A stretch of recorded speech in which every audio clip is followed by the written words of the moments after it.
Welcome to On the Couch with Steve, a podcast where we help you navigate the often complex world of buying and selling real estate.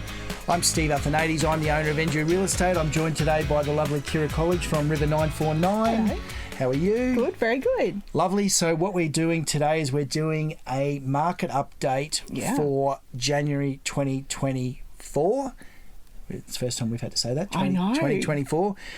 And yeah, this year's flying already. Already, yes. Alrighty. So you were going to ask me some questions about what happened to the Ipswich real estate market for the month of January? Yeah, absolutely. So tell me, for NGU, how did you guys perform? Okay, we had a stellar month, better than 2023.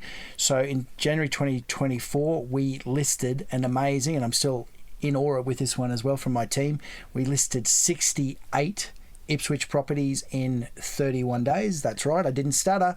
68. So that's better than 2 listings every single day. That's incredible. It's really, really good because I guess on every update I've talked about the fact that really struggling for stock. Stock levels are traditionally they're about 43% down on what they are normally, even say a year ago.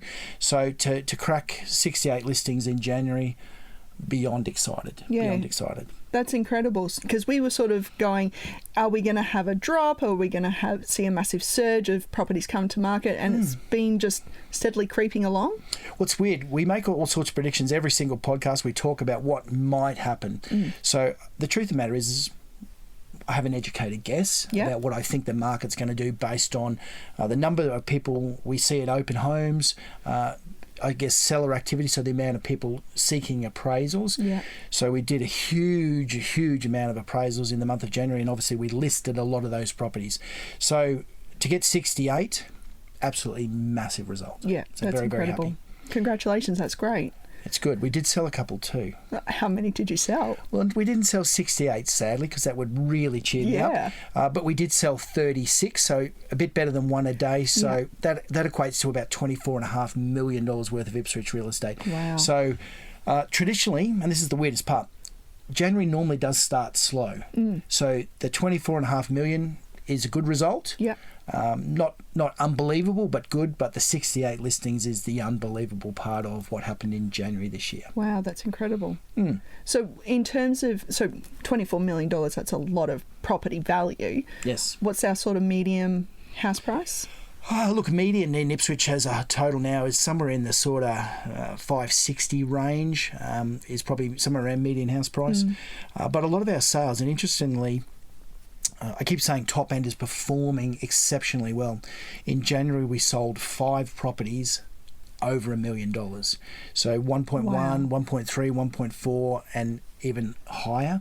So to sell 5 properties over $1 million in 1 month, really exceptional, considering we only sold 36, which by our normal standards, as we move through February, March, April, you'll see those numbers go up exceptionally. But to give you an idea, in February, we're already in February.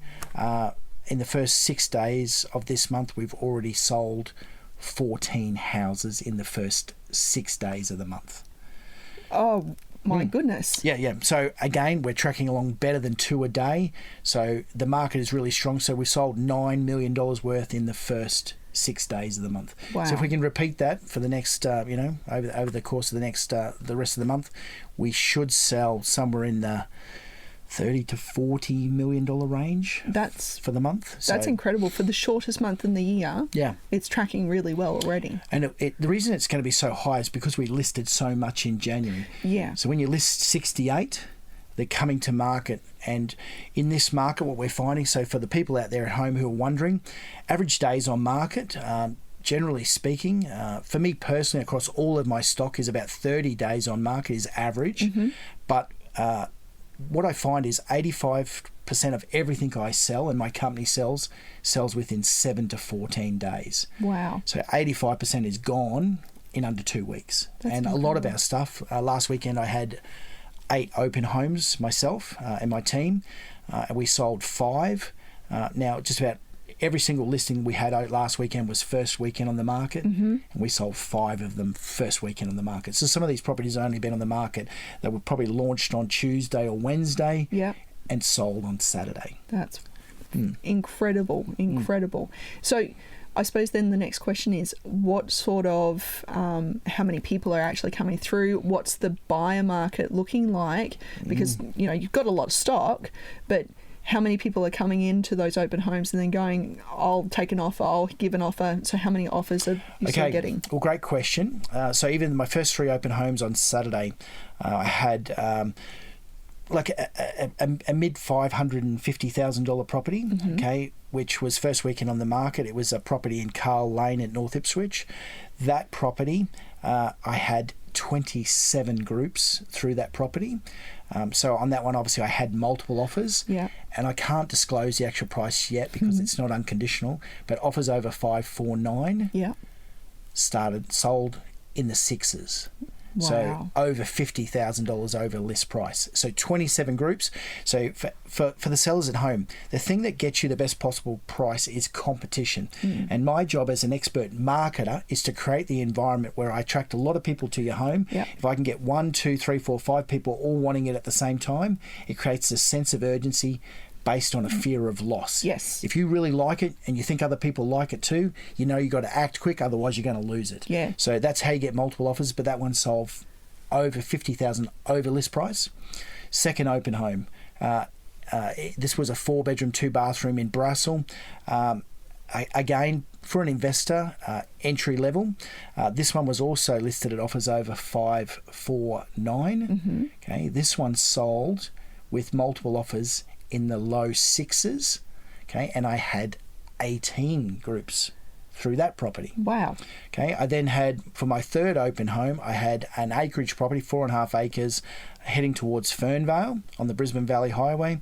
Now for acreage, you don't tend to get as big in numbers as you do for a residential property, but even that property, I had 12 groups first weekend on the market. Now that one's not sold, but I've got some good interest in that property. So not every single property sells the first weekend on the market. Now lots of people think that real estate agents, we don't do a terrible lot. We just show up at a house and somehow miraculously we get lucky and someone buys it and we get paid a lot of money. Yep. I wish it was that easy. I really do. I've been doing this for 24 years. It's not that simple.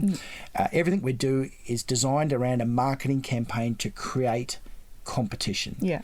And we need numbers. Numbers is what creates competition. Yeah. But this market, in terms of numbers, really strong. Yeah. Really strong buyer numbers. That's fantastic. And I did see the photos of the first 2 properties that you mentioned online, and they looked absolutely fantastic. So it's no wonder that they sold in their first open home.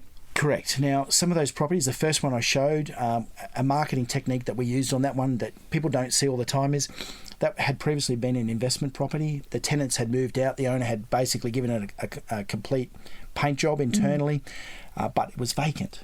Yeah. So for some of those properties, they don't always present that well, and some people, they need a little assistance with how it would look furnished. Yeah. So that one we virtually staged. So those photos you saw of the furniture wasn't real furniture. So it's all virtual. Now, the weirdest part is when people show up at the open home, and remember that house I had 27 groups through. Yeah. Not one person asked me where was the furniture. They just assume that people have either moved out and it's gone or whatever happens, but not one person asked. But the virtual staging, okay, so it's digital, it's not real, but it's digitally imposed into the photo. Very, very cheap marketing strategy.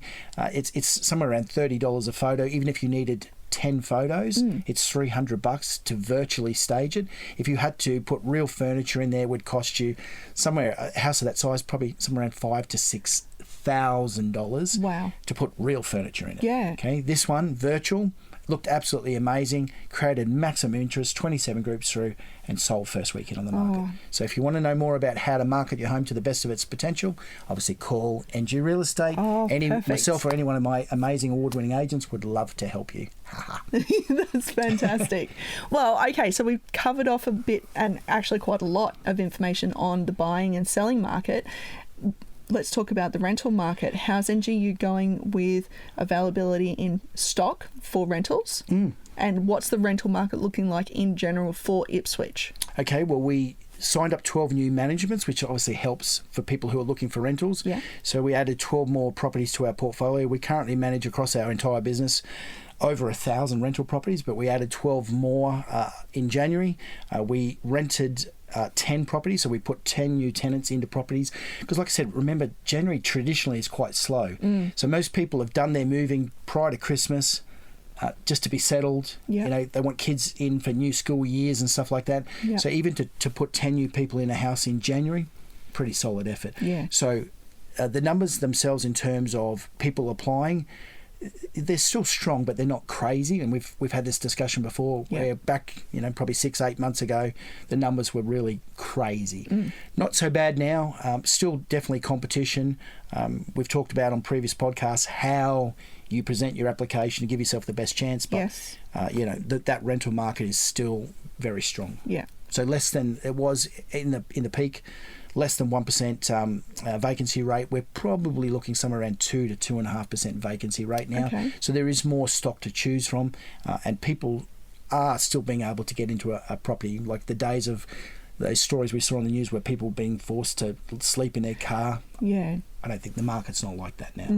No, it's more to do with application speed and people actually getting a property that they can utilise. They can afford. And can afford, yes. They need references. Jermaine, there's certain things you can do to help yourself to improve your chances. But overall, I would say the health of that rental market is very strong. So if you're an investment property owner, you'll have no problem renting it. Remember, do your maintenance on your properties. No one wants to live in a dump. No. I wouldn't live in one. You wouldn't live in. No. Why would anyone else want to live in a dump? So do your maintenance, maintain your properties, and you'll get a higher rent, and you'll get a great tenant. Yeah. So very, very strong for tenants themselves. Still good, strong opportunities out there, and I think the whole market generally is very, very positive. Yeah, that's great. That's really great. So I suppose then, Ipswich market in general, how are we going with the buying and selling market? Are we seeing an increase and lift in property values? Yes, 100%. So I talk about this all the time. Obviously, as you can appreciate, I'm talking to owners of properties every single day, and we're doing multiple appraisals every single day.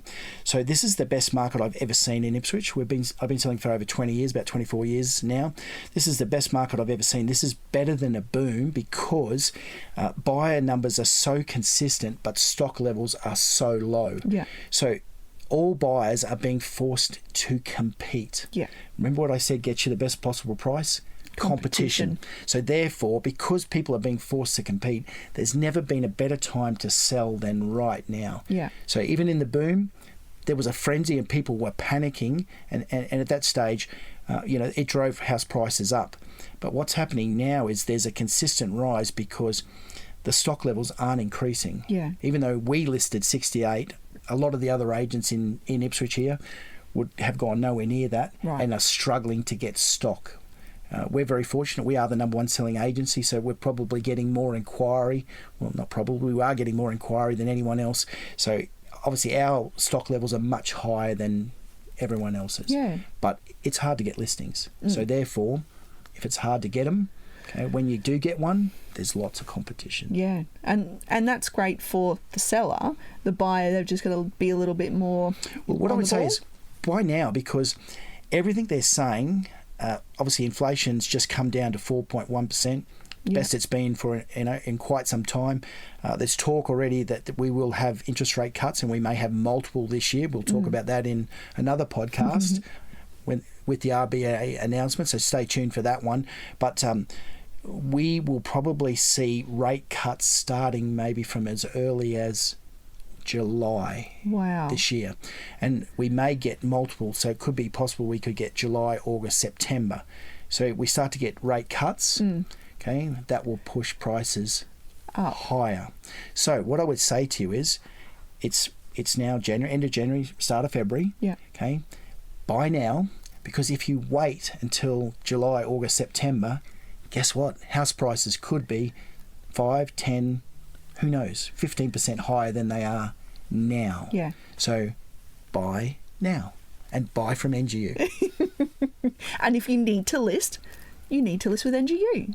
That goes without saying, Kira. That's absolutely correct. You should list with NG Real Estate, just like the other 68 people did in the month of January. And I've seen some of the reviews on quite a few of your agents, and they've actually been really amazing, outstanding reviews. It's my favourite part of being the owner of NGU. We obviously publish all of our reviews, and it's so gratifying to see, not for myself, but for my staff, whether they be sales staff, admin staff or property management staff, to see people giving positive reviews on their performance. So for everyone at home, it's so uplifting. Obviously, most people are employed to do a job for someone, and when you get positive feedback, it is uplifting. Yeah. Okay. So thank you to everyone who takes the time to write those reviews. My staff truly, truly appreciate them. That's lovely. They do. They love it. Well, I think that's pretty much it. Was there any closing remarks for this one? I'm exhausted after listing those 68 properties with myself and my team. So I'm going to wait, and we'll talk more about what's happening in the Ipswich real estate market for the month of February, and we'll continue that chat. Sounds like a plan. Beautiful. Well, Kira, thank you so much for coming along and joining me. You're a great friend of our podcast, so thank you so much. You're welcome. If you liked what you heard today, obviously tune in, subscribe to the link below. We'd love to get some feedback from you, so tell us what you think of what we're talking about on the podcast. Obviously, I'm Steve Athanades. I'm the owner of NG Real Estate. If you'd like to hear more, join us On the Couch with Steve.